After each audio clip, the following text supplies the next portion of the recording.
Welcome back everyone, and thank you for joining me today. If you love coins, hidden history, and the idea that something small in your pocket could be worth a life-changing amount of money, you're in exactly the right place. Today we're diving into one of the most fascinating stories in American numismatics, a story that proves value is not always what it seems at first glance. We're talking about the 1965 Liberty Quarter Dollar from the United States, a coin with a face value of just 25 cents, yet in rare and extraordinary cases, one that has been linked to valuations reaching as high as $7,540,000.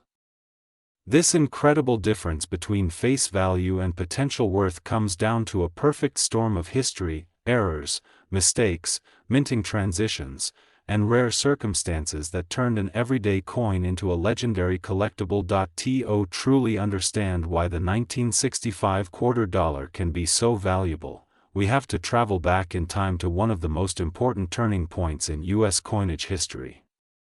The year 1965 was not just another year at the mint.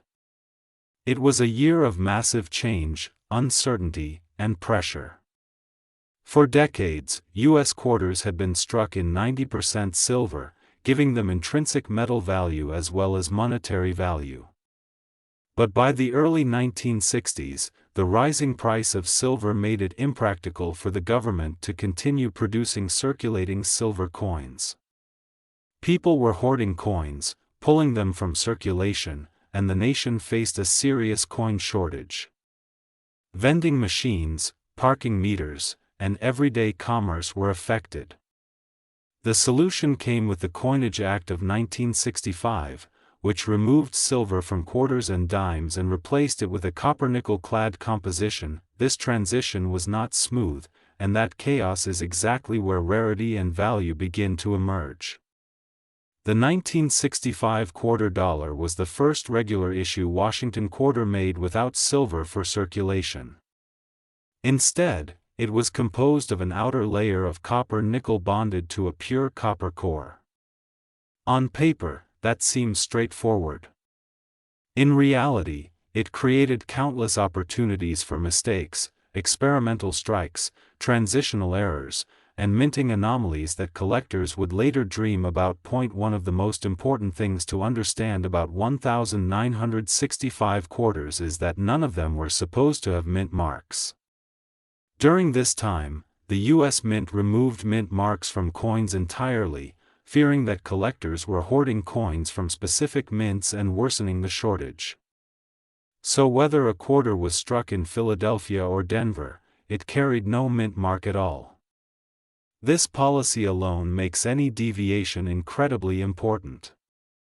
If a 1965 quarter were ever found with a legitimate mint mark, it would instantly become one of the rarest modern U.S. coins known. Now imagine this scenario.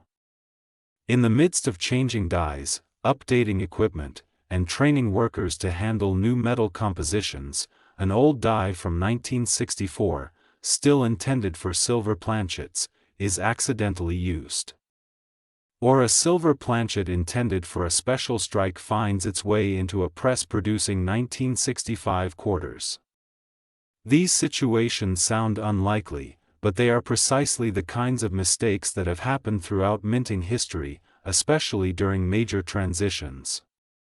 A 1965 quarter struck on a silver planchet instead of a copper-nickel one is known as a transitional error, and it is one of the most valuable errors imaginable for this series. A genuine 1965 quarter struck on a 90% silver planchet would weigh approximately 6.25 grams instead of the standard 5.67 grams for a clad quarter.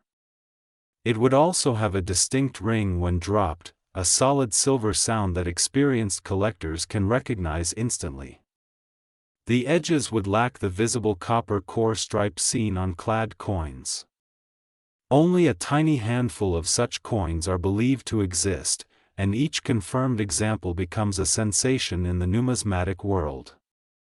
Values for these transitional silver strikes can reach into the hundreds of thousands of dollars, and under exceptional circumstances, especially with perfect preservation, provenance, and market demand, valuations can climb into the millions, but silver planchet errors are only the beginning. Another major category of value comes from doubled dies. A doubled die occurs when a coin die receives multiple impressions from the hub that are misaligned. When that die is used to strike coins, design elements such as letters, numbers, or features of Washington's portrait appear doubled. On a 1965 quarter, doubling might be seen in the word Liberty, the date, or the motto "In God We Trust." True doubled dies are not the same as machine doubling, which is far more common and far less valuable. Genuine doubled dies are created during die production and are extremely rare. A dramatic doubled die obverse on a 1965 quarter, especially one showing strong separation in Liberty or the date, could be worth tens of thousands of dollars or more, depending on condition. In pristine, uncirculated condition with bold doubling visible to the naked eye, such a coin becomes a trophy piece. The more dramatic and unmistakable the doubling, the higher the value climbs. Then there are off-metal errors. During the chaotic mid-1960s, the U.S. Mint was experimenting with different alloys and planchets. If a 1965 quarter were struck on a planchet intended for another denomination, such as a dime or even a foreign coin, the result would be an off-metal error of extreme rarity. These coins might appear undersized, overweight, or oddly colored. Some may not show the full design, while others might display unusual metal tones not associated with quarters at all. Each of these anomalies adds layers of intrigue and value. Another fascinating possibility is a wrong planchet strike using leftover experimental metals. During this era, the Mint tested various compositions to see how they performed in circulation. While most of these experimental pieces were destroyed, history shows that a few have escaped into the wild. A 1965 quarter struck on an experimental alloy planchet would be virtually unique, and uniqueness in numismatics often leads to astronomical valuations. Die errors also play a massive role in determining value. A major die crack, cud, or retained cud on a 1965 quarter can dramatically increase its worth. A cud occurs when a piece of the die breaks off, leaving a raised, blob-like area on the coin where metal flows into the missing portion. Large, dramatic cuds that affect important design elements are highly sought after. Imagine a 1965 quarter with a massive cud obscuring part of Washington's head or extending into the date. Such a coin tells a story of a die pushed far beyond its intended lifespan, a silent witness to the intense production pressures of the era. Another spectacular error is a double strike. This happens when a coin is struck more than once, often with the second strike being misaligned.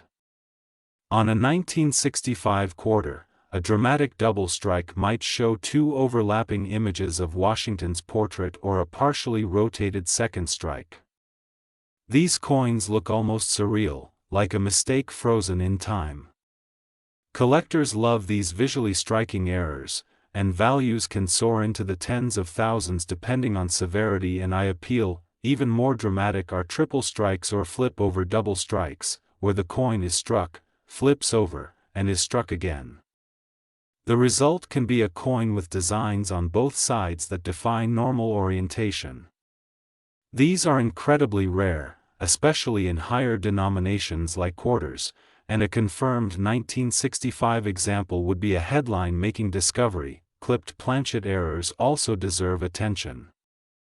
A clipped planchet occurs when a blank metal disc is improperly cut from the metal strip, leaving a curved or straight missing section.